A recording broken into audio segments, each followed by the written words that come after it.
Greetings and salutations. Hello, everyone. Hope you're doing well. More cult movie talk. That's right. This week, I really want to highlight sort of the boom of the 90s. Man, some crazy movies that kind of changed the landscape of everything, kind of redefined what cult is, independent filmmaking. I mean, Tarantino brings Grindhouse to the normies. So, yeah, this was a huge deal, and I thought it was worthy of continuing sort of like the cult movie conversation. And the links in the description, if you missed last time, we talk about like the 1975 Rocky Horror Classic, and then kind of my experience that late 80s, mid to late 80s into the 90s, where the midnight movie experience was quite unique. And obviously, that's where you find things like heavy metal and El Topo and many others. There are many other. Pink Floyd, The Wall has been brought up. Then, of course, I had a great follow up conversation with Jill, an Uber Rocky Horror fan and former performer at some of those events. So make sure you check that out if you haven't already. So, but let me say hey to Penny. Penny's here right from the get go. I wanted to make sure I shouted her out. So, but yeah, let me just jump right to sort of like my thought process on this concept, because I really know how to kind of frame this conversation in a lot of ways. And I just realized, well, you know what I'll do? I just kind of will just jump right in and go from there. So, yeah, Pulp Fiction is probably the most successful, winning an Oscar for original screenplay. Tarantino comes in, basically redefines grindhouse filmmaking. Obviously, you have these very cutting edge elements. Now, I can't remember exactly when I saw Reservoir Dogs, because the Reservoir Dogs kind of made him famous and got him into the landscape to get this film. Already build a good relationship with the producer, Miramax. It was all sort of coming together, but it was kind of like the first time for most normal moviegoers, most normie people who were following cinema at the time. And then this movie just blew everybody away. The soundtrack, the music, the topics, just having, these, obviously the two hitmen here, the quotability of the movie, the drug scene, the gimp scene, the what's in the suitcase debate. I mean, there are just so many elements of this that work. Yeah, filmmaking is never the same. And then Tarantino, of course, is a game changer to the landscape, moving forward as sort of a creator that is sort of like beyond the system. I don't want to say not within the system, because he's playing within the system. They're giving him money, but you, even with the beginning, Jackie Brown, and definitely by the time you get to Kill Bill, you feel like he could kind of do his own thing. You never felt like you were going to get studio films. He's a man that had come out of just kind of like the poor video store clerk, and was a purist when it comes to certain things that he was trying to bring to everyone's attention and show love for, and tell these unique stories or adventures, and have these unique characters. And it's just incredible. And then to have it become an Oscar conversation, it kind of regenerated the audience buzz and interest, because now at Oscar time, everyone is talking about this movie. And that was pretty much how that went. And yeah, we'll talk about this one, I think, more next week as well, because I'm going to have Baron in with me, and we're going to talk a little bit about these type of cult movies that were so financially successful. It kind of changes the game a lot. So anyway, Jill, hey there. Good morning. Just mentioned you. Pulp Fiction is right up there, right up my alley too. I wrote a conference paper on Pulp Fiction as a postmodern. Oh man, I'm not sure. I want to butcher the word. Jeremiad? Okay, huh. Oh man, Dr. Jill never ceases to impress. She's really, really, really just a great, unique mind. I'm so happy that I've been able to get to know her a little bit. Can't wait to spend more time with her down the road for sure. So, two unskippable ads. Ew. Oh, sorry. Don't know what to say. That was kind of weird. Yeah, I wish I could tell you I had control over ads there, Boosh. I wish. Yeah, sorry about that. But thanks for being here, brother. Hopefully you're doing all right, my friend. Yeah, ads are weird. Everything about the platform is changing faster than you can kind of keep up with it. I think they use AI for some of that, and it it's just frustrating. So, But yeah, Pulp Fiction is this massive game changer. It's so rewatchable. It's so quotable. Becomes a financial success. And I was mentioning briefly, we're going to have Aaron on. We're going to talk about a few of these that are they cult anyway? They get so big, and like, what's the shelf life on it not being cult anymore? So we'll talk about that more next week. But Pulp Fiction kind of becomes a little bit like that too. It becomes so big at some point, it's no longer a cult movie. But when it was happening, yeah, we were the weirdos seeing this on opening night.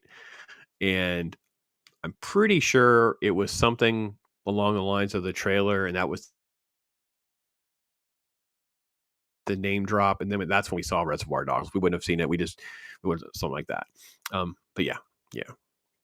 I lived through several decades of commercials. I'm good, just letting you know. Yeah, sorry, buddy. Let me go back into my settings and make sure that I can make them skippable. I don't really have any settings set for it to be non. I mean, I don't have anything set like that. So maybe it's a default they've changed.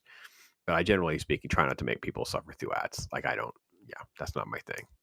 So, um, oh, the Jules thing. Oh, yeah. Fantastic. Yeah, it's there is no secret. It's just totally made up, and yet people know it more than they know actual Bible scriptures. Yeah, I know.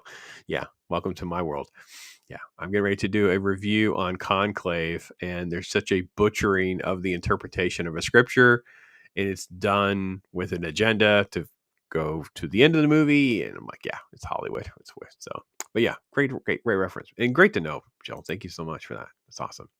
Yeah, there is no Ezekiel 25:17. Yeah, right. 100%. So yeah, that was the one that was in the forefront of my ideas in the 90s. I know it's 94 when it comes out. But I think he did Reservoir Dogs in 92. He's coming up alongside Robert Rodriguez. He's coming alongside of just like something's different is how you felt. Because we found Reservoir Dogs, we were finding El Mariachi, which is Rodriguez's film. They kind of come up together, which of course he got, and he got that picked up as well by the same company, and that led to Desperado, which is pretty much a remake. It's changed a little bit, but it's a remake. But that's more mainstream. I don't know why it felt more mainstream at the time, but it definitely felt more mainstream at the time. So that kind of leads into them working together. You have From Dusk Till Dawn, you have other things, but Tarantino had also worked on Natural Born Killers, which I think was also key to some of this as well, because that's a very unorthodox film, radical. He done work with that, and I think that he was bringing something different to the nature. And these movies have incredible footprints and impacts as we move forward. So let me get to another big filmmaker before I do. Let me see here. So let's see. Quoted to some Bible thumpers. They were not pleased. I guess it's their version not allow their will like comedy. Yeah, well, people would probably say I'm a Bible thumper, Boosh. I don't know what to say there, brother. I don't consider myself that approach, but yeah, I get it. I get it. People are a little weird about. Again, there's all sorts of denominations and things. We could derail a whole conversation into that as well, too. There's like these odd purists of different translations and things like that. In the age where we can look everything up for ourselves, it's completely strange to me. But not a fan of Natural Killers. I don't know if that's a hot take. It's definitely not a movie for everyone. I actually have it on my radar to do a rewatch here and give you a better perspective on how I feel like it is. It's not one that I rewatch regularly, so I guess I'd be in the same category of not being a big fan of it. I feel that way about most Oliver Stone. Oliver Stone stuff has a dark and heavy impact on me that I don't tend to just watch most of his work. I have no real aversion to watching his works. I will watch Peace Platoon, but I don't tend to like, hey, I'm just going to sit and do that to myself. But yeah, it's okay. Hot takes are welcome. 96, when I wrote that paper in grad school, the running argument is that the gold light from the briefcase was, I'm sorry, Marcellus's wallet, note the Band-Aid in the back of the neck. Oh, yeah, that was one of the things. And I've definitely have seen Tarantino address the fact that he purposely didn't want to give you an explanation of what's in there. Some people, the initial normie response was things like gold, Elvis's gold suit, things like that. That was just very cheeky and silly, and the normies could play along with that. That's fine. I think you're right. It got more metaphysical as time went on, And Tarantino has regularly told people that we're not addressing what's actually in there, and I don't think it matters what's in there. I think that's even better, more fun. Around 2 p.m., Pops and LDS showed up to ask. Oh boy, here we go. Here we go. Do I know? I've been a day drinking. Yeah, well, I'm not a door knocker, so you're gonna have me showing up at your door. Nope, that wasn't my thing. So, all right, let me get to another film, if you will, that kind of probably should have started with this because and I'm not really this massive fan, but it would be silly not to try to include it, and that is Clerks. And I was such a big fan in the early days of Kevin Smith. This idea of living in your car, selling your car, funding this movie, making this movie for what I think is it $20,000, $30,000? It was. It kind of took us by storm because it felt like how we lived. It was us, right? It was us hanging out. It was how we talked. It was very accessible. It also was kind of just an adventure in the lifetime, very primitive, and it made a lot of money and did really well. And it gave him a little bit of a career. And we enjoyed Mallrats. We enjoy Chasing Amy, Dogma. I think that once you got to Jay and Bob Strike Back, we all started kind of like, I think he's out over what he's able to do now. Like he's beyond the old two-shot technique. So we were like, maybe. And then somewhere beyond that is when I definitely was out completely. But the View Askewverse thing, the idea that it's all this interrelated thing, and he's just got this big comic shop out in Jersey, and all of that, I was all in on that. I have a friend who was just obsessed. He was really all in on all this kind of stuff, and I personally couldn't get there with him on that level of it. But I will say, at the time, I was a big fan. I enjoyed it. I even owned a copy of An Evening with Kevin Smith for a while, but then just the films just didn't go. Just didn't hold me, man. Don't care for them, and it's kind of a shame that it kind of got that way. And that's long before we are where we are now, where it's a guy who he's just a pale imitation of himself. Like he like still wants to pretend that he's quote not part of the system, I guess, but he's just totally sold out to all that. I also think that the way they responded to Dogma and some of the stuff is like it was trying to make him seem like he was actually much smarter or cleverer than he actually was. In hindsight, that film never really held up well for me much at all, and I was already kind of like falling out of favor with some of it. But I watched some of the other things that kind of came out of it with his friend circles and things of that nature, but it didn't really work for me too much. But I will say that I don't regret being a fan or enjoying this because I think it helped make me better appreciate like uber low budget movies. I have such a soft spot for uber low budget. Like the idea of those. I did a video on a Tubi film that was like a few $100,000, today. It's like, so they use drones and stuff. Really, really clever. So I have a big soft spot for like, the Uber, if you will, micro budget type films, that kind of thing. So yeah, I don't know. Maybe I'm alone with that. I don't know what you guys think, for sure. But he didn't really become a filmmaker that stayed or knew how to stay. There was a joke early on, but it didn't matter if I had a few $100,000 or $30 million. I was going to make $30 million movies, and that's kind of like how it kept going. And I realized that it was like, a lot of the same pot smoking jokes, the same sex jokes, a lot of that kind of stuff. It just kind of already played itself out. So yeah. Jill didn't even make it through. Yeah, Natural Born Killers is pretty rough. There's a lot of films that are kind of like that are very intense enough that people have a negative reaction and then they're not going to go back. Mrs. Pops wasn't going to watch something like that. She's not doing that. So enjoy Dogma. Dogma's got some moments. It's not horrible. It just didn't age well for me. Felt like it's not nearly as clever as he thought it was. But again, the whole point of this is if we hadn't had Clerks per se, where would we be? And I think it was huge. It was a big impact. And an uber low budget movie that I should probably put on the list. I didn't include this because I don't consider it best because I've only watched it. I think I've watched it twice. I watched it when it came out, and I was kind of moved by it. And then later when I watched it, it had no impact whatsoever. And that's the Blair Witch Project.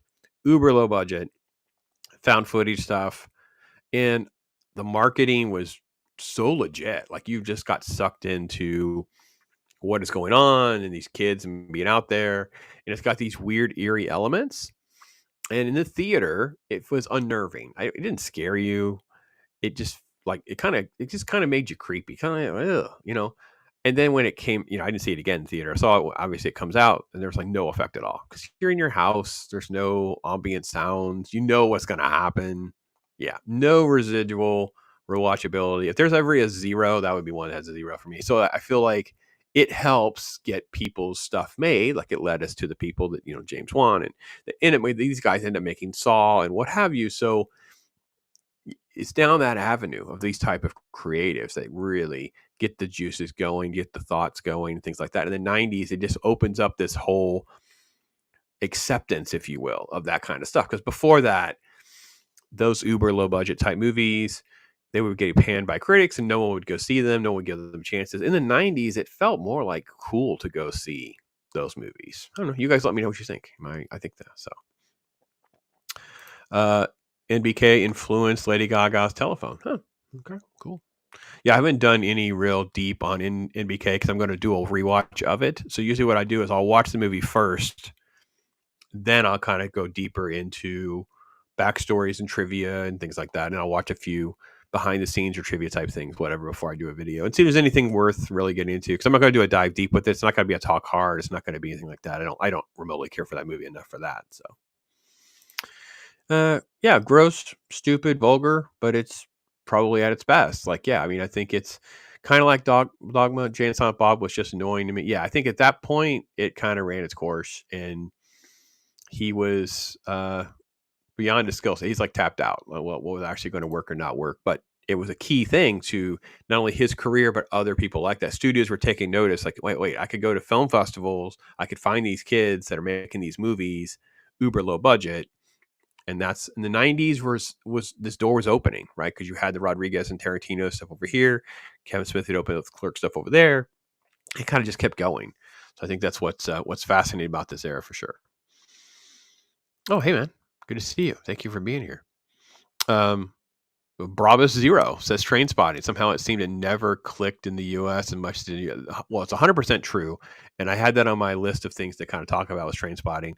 And again, I don't want to be a hypocrite here, but I haven't watched Train Spotting again. I need to watch Train Spotting again. So this, hence the reason that we're doing this video is for me to get off my behind and watch some of these.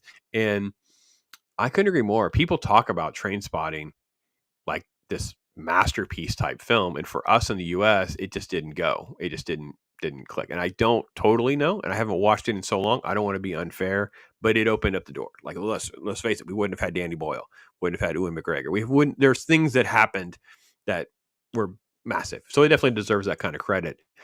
As far as best of or what, it's definitely one of the highest regarded for sure of that era. But I have to give it a rewatch to give it some more time for sure. So. Jay and I have a lot of comments here from Boosh. Boosh is talking about stupid people losing their minds and screaming at me for not liking their work. Yeah. Yeah. Yeah. He just made fun of like movie critics and stuff. He's making fun of it. There was something that was kind of fun about those first few films, at least for sure. Let's see. I think I was too much of an adult for it. Yeah. Well, maybe. I think it also. I think Boosh. I think the jokes just played out by then. I mean, no offense to the potty humor jokes and some of that stuff. So at some point you've heard it. It's like, oh, okay. Good morning, Dean. Hope you're doing well, brother. Think about you. We were talking with Gord. We were talking about watching Patton. He had never seen Patton, and I'm talking about adding it to my Gord first watch series as early as February or March. I think we'll get to Patton because he'd never watched it. So we're going to do that one. So, but yeah, but I thought of you like, oh man, I bet that someone like Dean would have all these crazy backstories and stuff to know about. So for sure. But good to see everybody. Yeah, phenomenal movie. A lot of people love Train Spotting, and I am not bashing on Train Spotting. I'm just saying, being honest with you people, I've watched it years ago in the 90s. Never watched it again. That type of film, the British style, some of that kind of stuff was not something that the wife and the kid at the time, and then once I started having more kids and Mrs. Pops, and it just never came back into the circle. Never came back. I don't know why, but we're gonna watch it. We're gonna do it this year for sure. I think I got. I need to do a Razzies reaction. I looked at the Razzies and went, "Wow, I'm shocked they're being as honest as they are." That was my entire reaction. All the Joker nominations, all the bad acting, I was like, because I never watched any of those movies. I'm not gonna watch The Crow. I've made mentions of this over the time with the stuff that I've done, and I'm like, okay, I'm already at like maybe I'll go, but I'd have to see a lot of people talk about how good it is, and they're crapping on stuff that I love and I enjoy. And then when I see the Razzies come out and it's basically calling them out like it's one of us, that's pretty much all I did. And there's only like 4 or 5 movies. It's pretty much everything. It was crazy. But yeah, I don't. My reaction was very. I got to be honest. The Oscars one was just the same. I didn't do a video on that either because my reaction was like, yeah, it's a whole bunch of movies no one has seen. Wicked is really the only one, and they are totally trying to sandbag the system so those Wicked people will watch the ceremony thinking they're going to win all these best supporting actress and best actress awards. Whatever. They'll probably win song or something, and that is it. They're not gonna, maybe costuming or something. It's the same thing they did with Maverick. They're going to keep doing this. Oppenheimer was the exception to the rule because it was a very good dramatic film in a year where there's not a lot of other really. No, this year is loaded with agenda stuff. So yeah, at the beginning of the show, Dean, I mentioned how I was getting ready to do my review on Conclave, a shockingly hardcore agenda film. Did not see that coming. Just thought it was going to be an anti-church, Catholic church, blah, blah, blah type film. No, it is radically worse than that. So there you go. Yeah, Train Spotting. Yeah, me too. It would have been in the 90s for sure. So Oscar nominated films. Amelia Perez musical about a drug lord who gets a bottom surgery 16 times to lead a man nominated for best actress is totally a clown. Yeah, I heard just the summary of Amelia. So actually, here's the story. Are you ready for this shenanigan? I actually had done because when they drop on digital, you can add them to your watch list, right? So a lot of those type movies I knew were going to be a big deal. And around the Golden Globes time, I put it on I should watch this. And then I went to watch it and I saw that summary. I was like, And then I kind of went and did like a quick little search of like kind of what it's about, but not like I didn't want to spoil anything. I just like, what?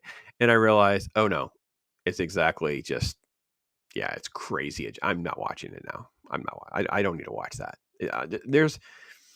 I'm so distracted by that much agenda and propaganda that I can't enjoy it. I mean, it can even be great. I can go, oh, it's fine. But it's like, I'm not watching it again. I'm just not. So yeah, it's in that category. So yeah, history, sci-fi nerd. I know.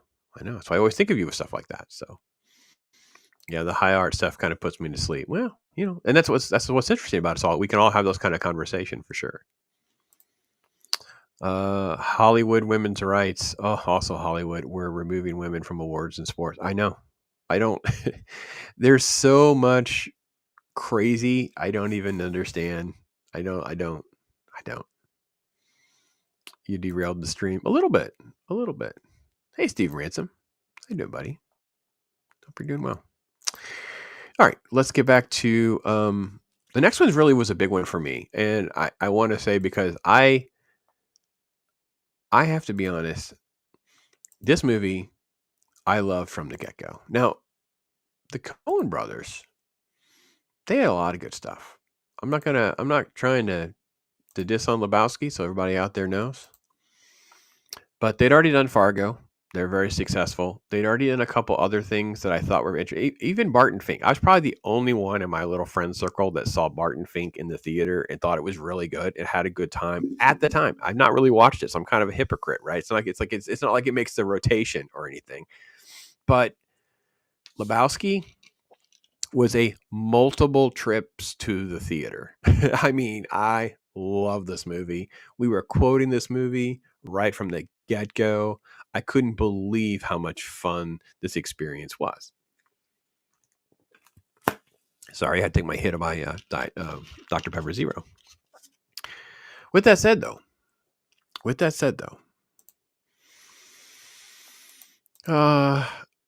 it's a cult movie. The whole drug dream weird scene, where he's floating through the air. Yeah, that's probably my least favorite part of the movie. But the fact that everything else happens the way it does, and Fargo, the Coen brothers become massive. in circles. And I have to be honest, I was here for it. And I wish I'd enjoyed more Coen brother movies because they're sort of like hit and miss for me. And I probably should fall on the um, full confessional about which ones I have seen or not seen. And I can't tell you without pulling up a list uh, because I do enjoy their work, but I've not seen everything. So I'd be kind of a hypocrite there. But I don't know. What do you guys? Did any of you see? I know, like someone like Dean, Jill. Sounds like you're similar enough in age as well. Um, Steve Ransom.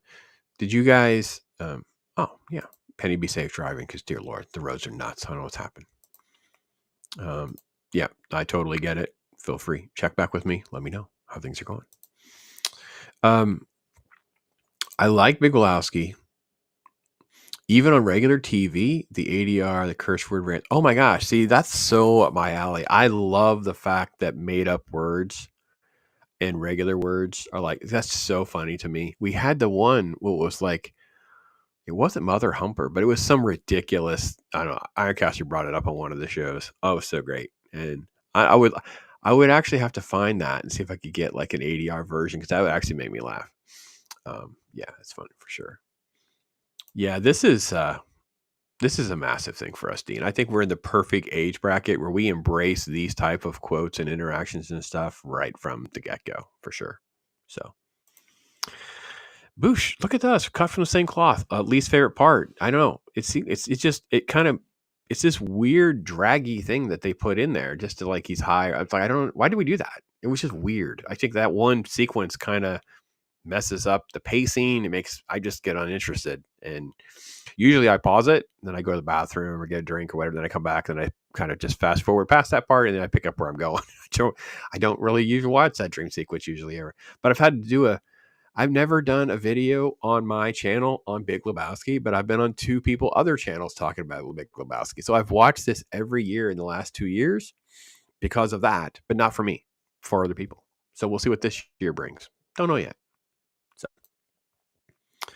Did I get caught up? Chats, yeah, it's all caught up. So, yeah, this was a huge thing because I mean, it cemented the Coen brothers, and it cemented the Coen brothers in the way that everyone, because Barton Fink was like very strange and odd.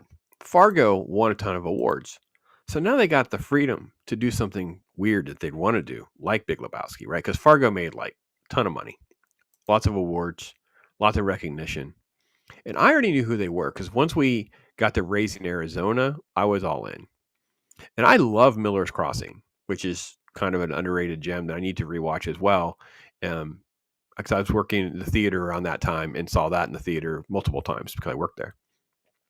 But then you kind of have a gap for me. And I don't think I've ever watched Oh Brother, Where Art Thou? And I do love, I think they're No Country for Old Men, right? Let me see. Let me look that up real quick. Because I love No Country for Old Men. I think it's one of the best movies of that year. Well, it is one of the best movies of that year. The problem is there's another movie that's also great that year. So they kind of have to split the vote.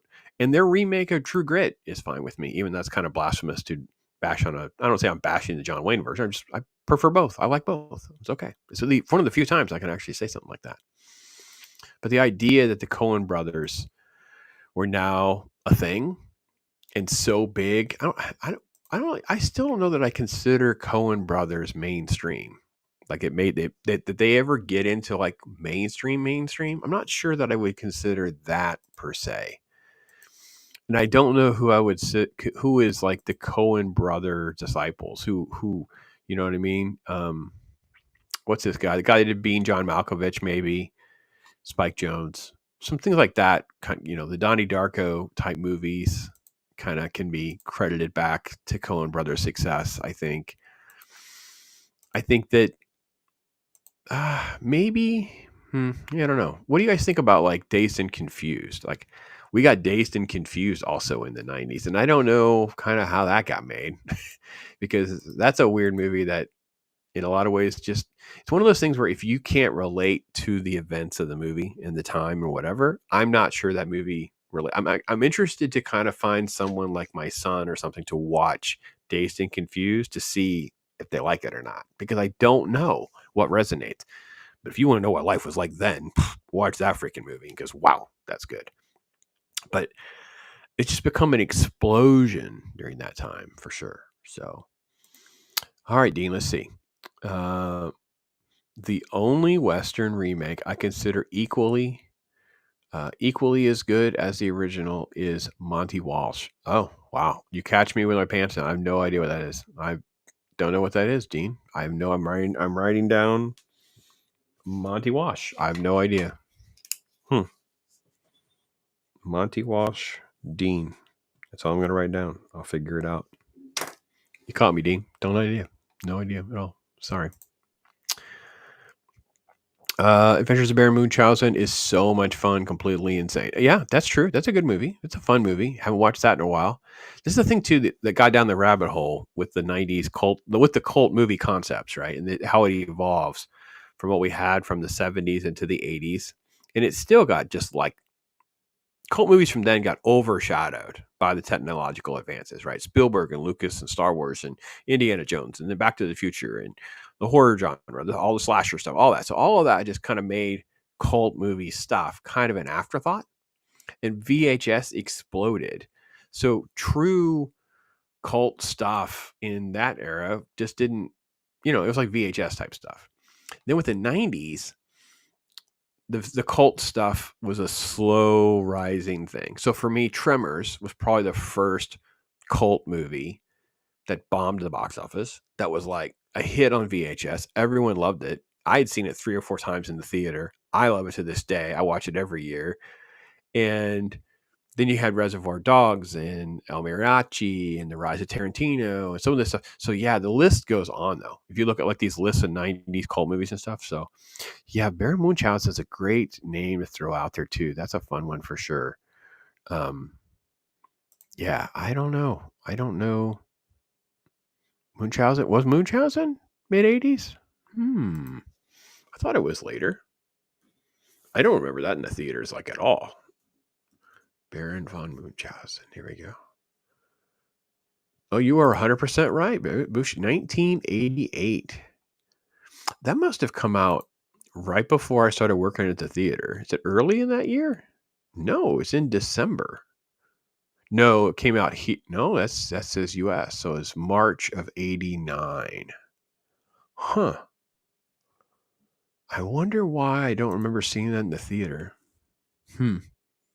I love Monty Python stuff. I love Monty Python stuff. I actually have. Did they make the cut? Let me see. So I have 2 books of Flying Circus, and it's all the words from their skits, like a 2-volume set. I was going to part with it because I haven't read them in forever. They sell for nothing. They're like $5 or $10. You can get them anywhere used. Books, physical books, just are so cheap right now. Can't understand it, but they made it to the living room. We've redecorated the whole house post Christmas. I probably should do a video and walk everyone around because all my stuff's kind of as you can see with Batman. Batman had never been on display before because I was afraid I was going to knock him over. So yeah, I have the Flying Circus stuff like that. But yeah, Baron Munchausen, man, 1988. I have no explanation on why I don't have any memories of not seeing that in the theater. I remember watching it. I remember dubbing most movies on VHS because you could get like three movies to a tape, and I remember putting with other, Terry Gilliam type movies and stuff like Fisher King and stuff. Like it's just that was yeah. All right, 88 for sure. All right, Lee Marvin remake, Tom Selleck. Ooh, wow, Tom Selleck. Interesting. Okay, I wrote it down, Dean. We'll take a look. I can't guarantee when I'm going to get to it, but I'm looking at it. So, Tremors.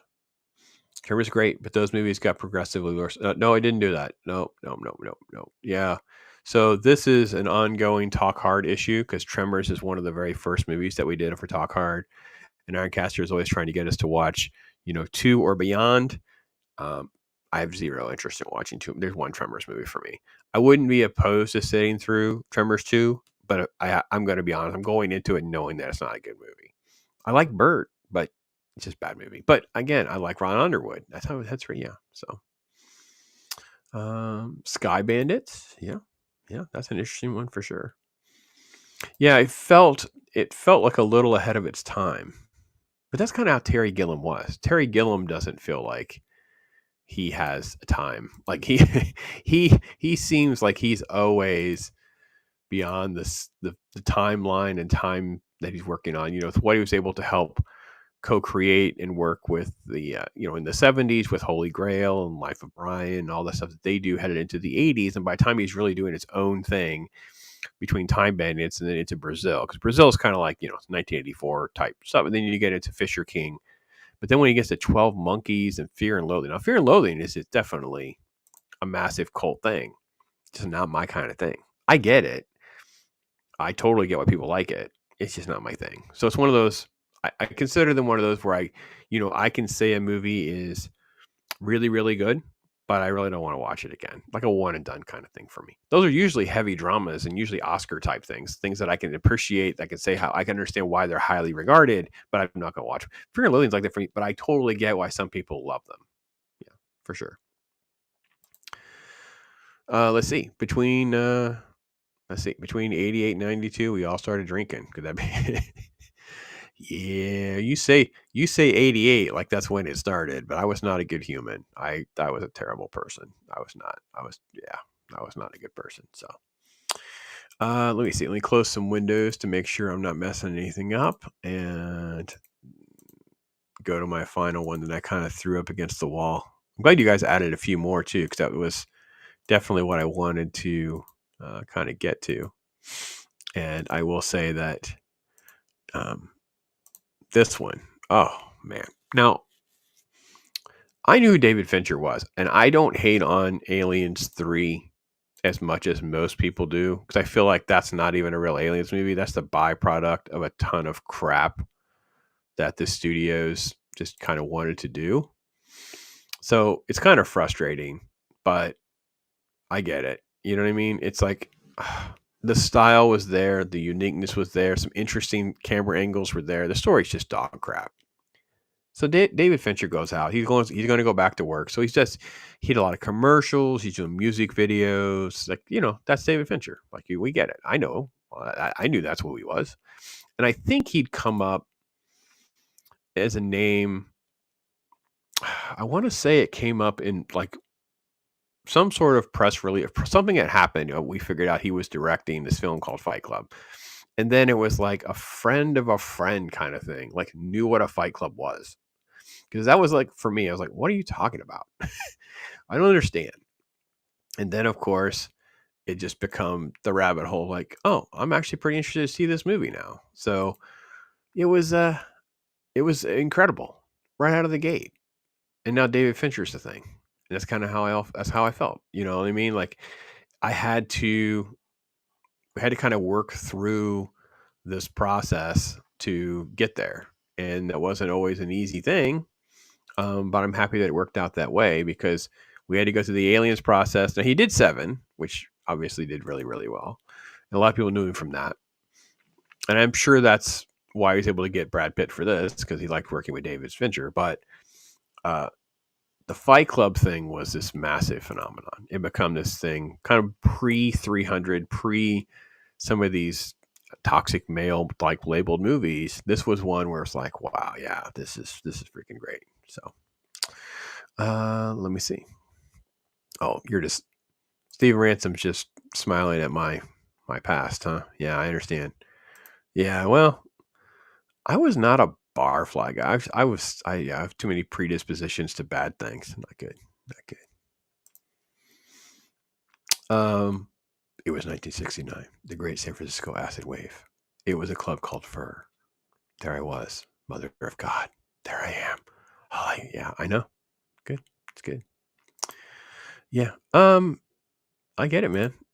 Yeah, I get it. I read his book. There's a book, and I kind of went down the rabbit hole a little bit. He was featured in like I believe Rolling Stone, something in Rolling Stone as well. Johnny Depp did his great. I was a huge Johnny Depp fan during this time frame as well, having met him after Edward Scissorhands and stuff. So respected it a lot.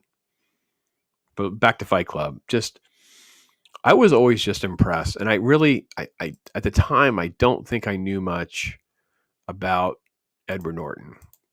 I don't think I'm trying to look. I'm pulling up his little list of his filmography real quick and see. Yeah, he'd done Rounders and American History X. Now, American History X, I definitely remembered. Rounders. I knew his first movie was called Primal Fear, and I did not see that in the theater. People vs. Larry Flint, and Everyone Says I Love You. I don't remember Edward Norton in any of those. Rounders, I kind of had remembered. American History X is obviously it's about him. And with Fight Club, you felt, oh man, this guy's going to be this massive star. He's going to be this huge, because he was so good. And then he does movies that just don't quite land.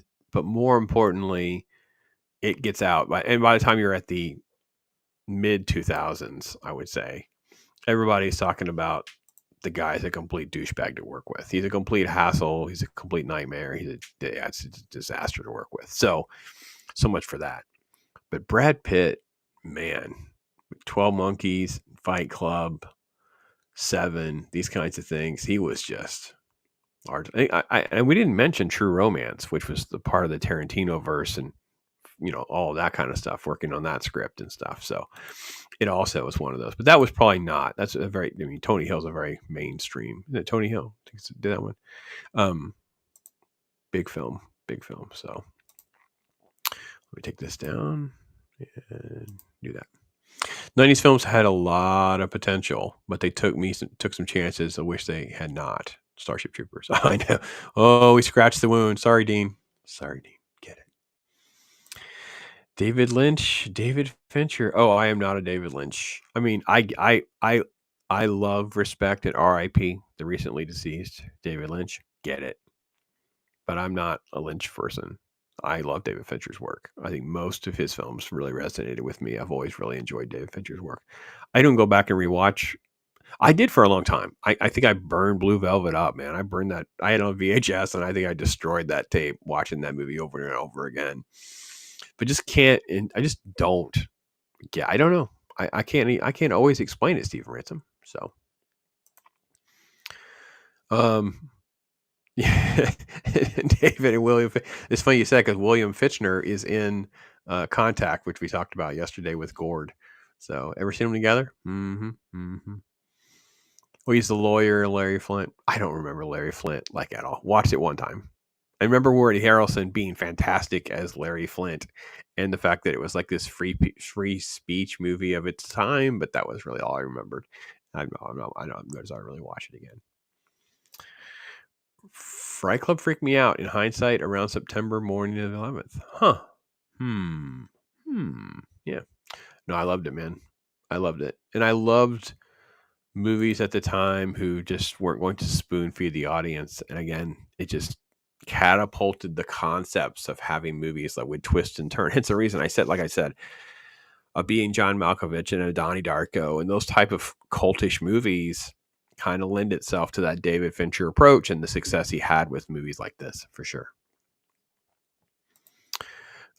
He ruined Dune. Yeah, well, I know Dune people definitely would have their axe to grind, and totally justifiable because of that, for sure. But he tried to do it long before they had the technology to do it. You know what I mean? It's kind of tricky. I understand folks that love and hate it. I'm personally not a Dune person. I can't get into it. I've tried. I keep trying, man. I know Dune 2 will be a hot topic this year because of the Oscar nomination and all, but I just can't get it. I don't know what's wrong with me. I watched the first one and I enjoy it. I watched the first one again last year and got 3/4 to 80% through, and I was okay with the movie.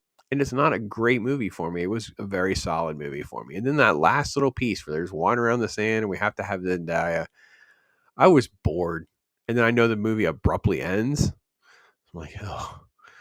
And I haven't watched part 2. I haven't even tried because I don't even know that I know enough about what's happening. So, yeah, we'll see.